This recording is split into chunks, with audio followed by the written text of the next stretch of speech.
अगस्त में भारत की आर्थिक रणनीति एक निर्णायक दौर में प्रवेश कर रही है। अमेरिका की ओर से लगाए गए नए टैरिफ और रूस से तेल आयात पर संभावित आर्थिक प्रतिबंधों ने भारत की व्यापार नीतियों को गहराई से प्रभावित किया है।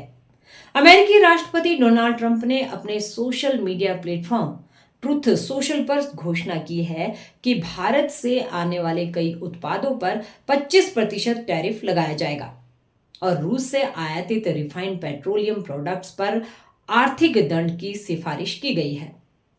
यह ऐलान ऐसे समय में आता है जब भारत और अमेरिका के बीच व्यापार समझौते की बातचीत अपने छठे दौर में प्रवेश करने ही वाली थी। यह फैसला न केवल कूटनीतिक तनाव का संकेत देता है, बल्कि भारतीय शेयर बाजार, विदेशी निवेश और रोजगार आयात निर्यात संतुलन को गहराई से प्रभावित कर सकता है। इस आर्थिक दबाव का असर सीधा उन सेक्टर्स पर पड़ेगा जो अमेरिकी बाजारों और तकनीकी साझेदारियों पर निर्भर है। भारतीय शेयर बाजार पहले ही अस्थिर स्थिति में है। बीते 2 दिनों में रुपया डॉलर के मुकाबले 1 रुपए से अधिक गिर चुका है।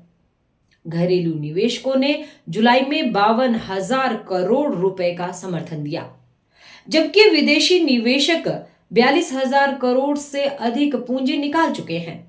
लेकिन अब अमेरिकी प्रतिबंधों की घोषणा के बाद निवेशकों का रुझान और अधिक कमजोर हो सकता है। आईटी सेक्टर पर इसका विशेष प्रभाव देखने को मिल रहा है। माइक्रोसॉफ्ट जैसी कंपनियों ने भारत की कंपनियों जैसे नायरा एनर्जी को दी जा रही तकनीकी सहायता को रोक दिया है। टीसीएस समेत अन्य शीर्ष भारतीय आईटी कंपनियों में हायरिंग में 72% तक की गिरावट देखी जा रही है। अमेरिका में एआई आधारित नौकरियों की मांग बढ़ने से भारतीय पेशेवरों की मांग में गिरावट आने की आशंका है। पेट्रोलियम सेक्टर भी गंभीर दबाव में आ सकता है।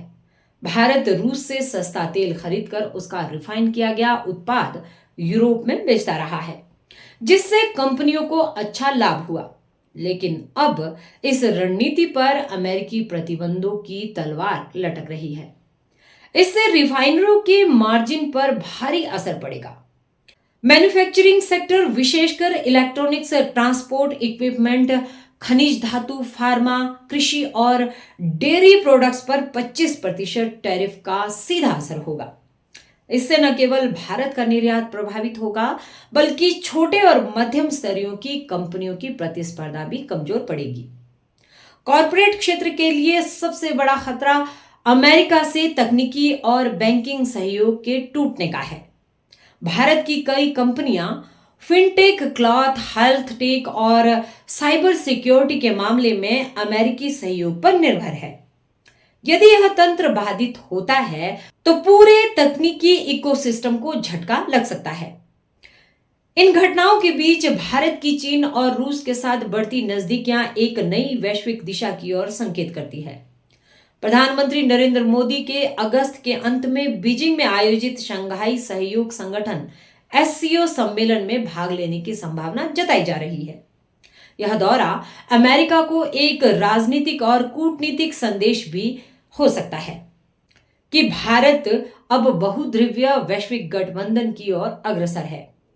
ब्रिक्स और एससीओ जैसे मंचों पर भारत की भागीदारी बढ़ रही है। ये संस्थाएं पश्चिमी वित्तीय और व्यापारिक व्यवस्थाओं के विकल्प के रूप में देखी जा रही है। भारत अब धीरे धीरे अमेरिकी परिपथ से बाहर निकलकर वैकल्पिक वैश्विक गठजोड़ों की ओर जा सकता है। भारत ने अब तक अमेरिका से कृषि और डेयरी क्षेत्र में बाजार खोलने की मांगों को ठुकरा दिया था, ताकि घरेलू किसानों को संकट में बचाया जा सके। लेकिन अमेरिका ने अब प्रत्यक्ष दबाव की रणनीति अपनाकर भारत की नीति को चुनौती दी है। यदि भारत झुकता है तो देश के करोड़ों किसानों के लिए यह संकट का कारण बन सकता है। विश्व व्यापार संगठन डब्ल्यूटीओ के अनुसार भारत 17% औसत आयात शुल्क के साथ दुनिया में सबसे अधिक टैरिफ लगाने वाला देश है वहीं अमेरिका के आयात बाजार में भारत की हिस्सेदारी केवल 3.8% है, जबकि चीन 24.7%, मैक्सिको 13.6% और वियतनाम 10% की हिस्सेदारी रखते हैं। अब कुछ गंभीर प्रश्न सामने खड़े हैं। क्या भारत अमेरिकी दबाव में आकर अपनी स्वतंत्र विदेश नीति को बदलेगा? क्या चीन और रूस के साथ रणनीतिक गठबंधन का मतलब है अमेरिका से दूरी? क्या भारत की आईटी, मैन्युफैक्चरिंग, फार्मा और ऑटो इंडस्ट्री मंदी की ओर बढ़ रही है? क्या ट्रंप की यह नीति केवल चुनावी रणनीति है या भारत को सबक सिखाने का प्रयास? यह अब सिर्फ व्यापार का मुद्दा नहीं, यह भारत की आर्थिक संप्रभुता और रणनीतिक स्वतंत्रता की परीक्षा है। आने वाले कुछ सप्ताह भारतीय अर्थव्यवस्था की दशा और दिशा तय करेंगे। रुपया, शेयर बाजार, विदेशी निवेश और वैश्विक मंचों पर भारत की स्थिति सभी कुछ इस एक निर्णय से प्रभावित होंगे। भारत को अब तय करना है क्या वह वैश्विक शक्तियों के दबाव में झुकेगा या अपनी रणनीतिक स्वायत्तता के साथ खड़ा रहेगा। देश दुनिया की खबर जानने के लिए हमारे साथ बने रहे, यानी अखंड भारत 360 के साथ। धन्यवाद।